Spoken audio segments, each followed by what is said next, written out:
Hello friends, स्वागत है आप सभी का अपने यूट्यूब चैनल फ्यूचर बोर्ड में।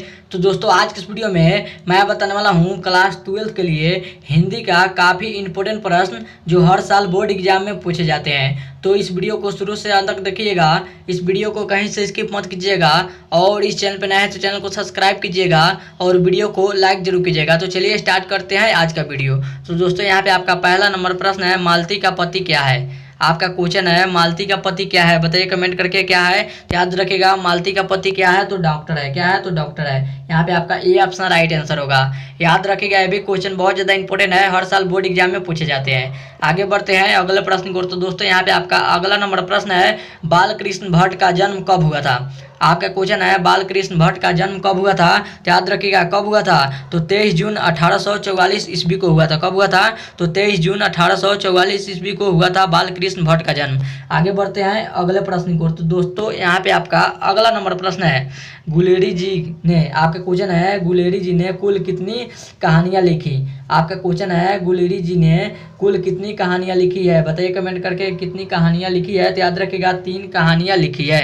यहाँ पे आपका सी ऑप्शन राइट आंसर होगा।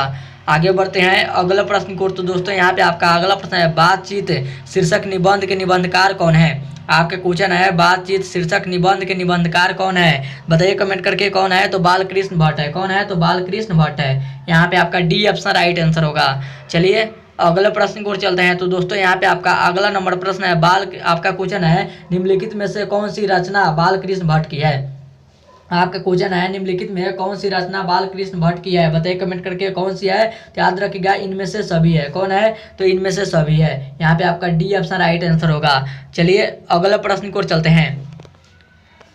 तो दोस्तों, यहाँ पे आपका अगला प्रश्न है, हिंदी के, आपका क्वेश्चन है, हिंदी के एडिशन निम्नलिखित में से कौन कहे जाते हैं। आपका क्वेश्चन है, हिंदी के एडिशन निम्नलिखित में से कौन कहे जाते हैं, बताइए कमेंट करके कौन कहे जाते हैं। तो बालकृष्ण भट्ट कहे जाते हैं। कौन कहे जाते हैं तो बालकृष्ण भट्ट कहे जाते हैं। यहाँ पे आपका ए ऑप्शन राइट आंसर होगा। चलिए अगले प्रश्न की ओर चलते हैं। तो दोस्तों, यहाँ पे आपका अगला प्रश्न है, बातचीत के जरिए भाप बनकर क्या बाहर निकल जाता है। आपका क्वेश्चन है, बातचीत के जरिए भाप बनकर क्या बाहर निकल जाता है। तो याद रखिएगा, क्या बाहर निकल जाता है तो मवाद या धुआं बाहर निकल जाता है। क्या निकल जाता है तो मवाद या धुआं बाहर निकल जाता है। यहाँ पे आपका सी ऑप्शन राइट आंसर होगा। चलिए आगे चलते हैं अगले प्रश्न को। तो दोस्तों, यहाँ पे आपका अगला प्रश्न है, बालकृष्ण भट्ट ने कब प्रयाग के मिशन स्कूल में ड्रेस की परीक्षा दी। आपका क्वेश्चन है, बालकृष्ण भट्ट ने कब प्रयाग के मिशन स्कूल से एड्रेस की परीक्षा दी, बताइए कमेंट करके कब दी थी। तो याद रखिएगा, कब दी थी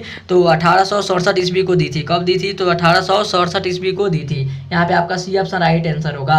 आगे बढ़ते हैं अगले प्रश्न को। तो दोस्तों, यहाँ पे आपका अगला प्रश्न है, गुलेरी जी का जन्म कब हुआ है। आपका क्वेश्चन है, गुलेरी जी का जन्म हुआ था तो बताइए कहाँ पे हुआ था। तो याद रखिएगा, गुलेरी जी का जन्म कहाँ पे हुआ था तो जयपुर राजस्थान में हुआ था। कहाँ पे हुआ था तो जयपुर राजस्थान में हुआ था। यहाँ पे आपका बी ऑप्शन राइट आंसर होगा। आगे बढ़ते हैं अगले प्रश्न को। तो दोस्तों, यहाँ पे आपका अगला नंबर प्रश्न है, निम्नलिखित में से कौन सी कहानियां चंद्रधर शर्मा गुलेरी की है। आपका क्वेश्चन है, निम्नलिखित में कौन सी कहानी चंद्रधर शर्मा गुलेरी की है, बताइए कमेंट करके गुलेरी जी की है। तो याद रखिएगा, कौन है तो इनमें से सभी है। कौन है तो इनमें से सभी है। यहाँ पे आपका डी ऑप्शन राइट आंसर होगा। आगे बढ़ते हैं अगला प्रश्न को। तो दोस्तों, यहाँ पे आपका अगला प्रश्न है, उसने कहा था कहानी में किस युद्ध का उल्लेख है। आपका क्वेश्चन है, उसने कहा था कहानी में किस युद्ध का उल्लेख है, बताइए कमेंट करके किस युद्ध का उल्लेख है। तो प्रथम विश्व युद्ध का लेख है। किसका लेख है तो प्रथम विश्व युद्ध का उल्लेख है। तो यहाँ पे आपका ई ऑप्शन राइट आंसर होगा। आगे बढ़ते हैं अगला प्रश्न को। तो दोस्तों, यहाँ पे आपका अगला प्रश्न है, शिक्षा प्राप्ति के लिए अमेरिका कौन गए थे। आपका क्वेश्चन है, शिक्षा प्राप्ति के लिए अमेरिका कौन गए थे। तो याद रखिएगा, कौन गए थे तो जयप्रकाश नारायण ने गए थे। कौन गए थे तो जयप्रकाश नारायण ने गए थे। यहाँ पे आपका सी ऑप्शन राइट आंसर होगा। आगे बढ़ते हैं अगला प्रश्न को। तो दोस्तों, यहाँ पे आपका अगला प्रश्न है, लहना सिंह के मामा कहाँ के रहने वाले थे। आपके क्वेश्चन है, लहना सिंह के मामा कहाँ के रहने वाले थे, बताइए कमेंट करके कहाँ के रहने वाले थे। तो अमृत शहर के रहने वाले थे। कहाँ के रहने वाले थे तो अमृत शहर के रहने वाले थे। यहाँ पे आपका बी ऑप्शन राइट आंसर होगा। आगे बढ़ते हैं अगले प्रश्न को। तो दोस्तों, यहाँ पे आपका अगला प्रश्न है, लहना सिंह किस देश की ओर से युद्ध कर रहा था। आपका क्वेश्चन है लहना सिंह किस देश की ओर से युद्ध कर रहा था? बताइए कमेंट करके, किस देश की ओर से युद्ध कर रहा था? तो याद रखिएगा, किस देश की ओर से युद्ध कर रहा था? तो इंग्लैंड की ओर से युद्ध कर रहा था। यहाँ पे आपका ए ऑप्शन राइट आंसर होगा। चलिए अगला प्रश्न की ओर चलते हैं। तो दोस्तों यहाँ पे आपका अगला प्रश्न है, सुबेदा रानी किस कहानी की पात्र है? आपके क्वेश्चन है सुबेदा रानी किस कहानी की पात्र है? बताइए कमेंट करके, किस कहानी की पात्र है? तो उसने कहा था कहानी की पात्र है। यहाँ पे आपका ए ऑप्शन राइट आंसर होगा। याद रखिएगा, ये भी क्वेश्चन बहुत ज्यादा इंपॉर्टेंट है, हर साल बोर्ड एग्जाम में पूछे जाते हैं। आगे बढ़ते हैं अगला प्रश्न को। तो दोस्तों यहाँ पे आपका अगला प्रश्न है, दलहीन, आपका क्वेश्चन है दलहीन लोकतंत्र किसके मूल उद्देश्यों में है? आपका क्वेश्चन है दलहीन लोकतंत्र किसके मूल उद्देश्यों में है? बताइए कमेंट करके, किसके मूल उद्देश्य में है? तो याद रखिएगा किसके हैं? तो यहाँ पे आपका मार्क्सवाद या लेनिनवाद है। क्या है? तो मार्क्सवाद तथा लेनिनवाद है। यहाँ पे आपका बी ऑप्शन राइट आंसर होगा। याद रखिएगा, ये भी क्वेश्चन बहुत ज्यादा इंपॉर्टेंट है, हर साल बोर्ड एग्जाम में पूछे जाते हैं, तो इसको याद रखिएगा। आगे बढ़ते हैं अगला प्रश्न को। तो दोस्तों यहाँ पे आपका अगला प्रश्न है, जयप्रकाश नारायण की रचना का नाम क्या है? आपके क्वेश्चन है जयप्रकाश नारायण की रचना का नाम क्या है? तो याद रखिएगा संपूर्ण क्रांति है। क्या है?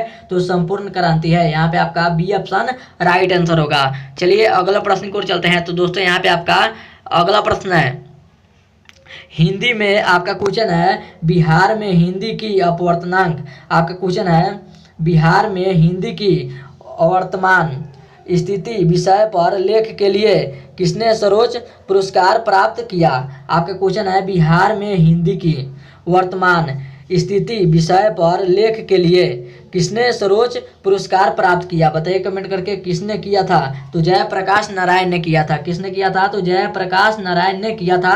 यहाँ पे आपका डी ऑप्शन राइट आंसर होगा। आगे बढ़ते हैं अगला प्रश्न को। तो दोस्तों यहाँ पे आपका अगला प्रश्न है, संपूर्ण क्रांति क्या है? बताइए कमेंट करके, संपूर्ण क्रांति क्या है? तो याद रखिएगा भाषण है। क्या है? तो भाषण है। यहाँ पे आपका बी ऑप्शन राइट आंसर होगा।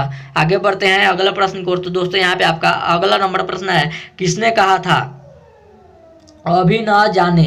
आपका क्वेश्चन है किसने कहा था अभी न जाने कितने मीलों इस देश की जनता को जाना है? बताइए कमेंट करके, इसका आंसर क्या होगा? आपका क्वेश्चन है किसने कहा था अभी न जाने कितने मीलों देश की जनता को जाना है? बताइए कमेंट करके, इसका आंसर क्या होगा? तो याद रखिएगा किसने कहा था? तो जवाहरलाल नेहरू ने कहा था। किसने कहा था जाना है? तो जवाहरलाल नेहरू ने कहा था। यहाँ पे आपका सी ऑप्शन राइट आंसर होगा। और ये था आपका वीडियो का लास्ट प्रश्न, और ये था आपका वीडियो का लास्ट क्वेश्चन। तब तक मिलते हैं अगले वीडियो में, तब तक बाय बाय।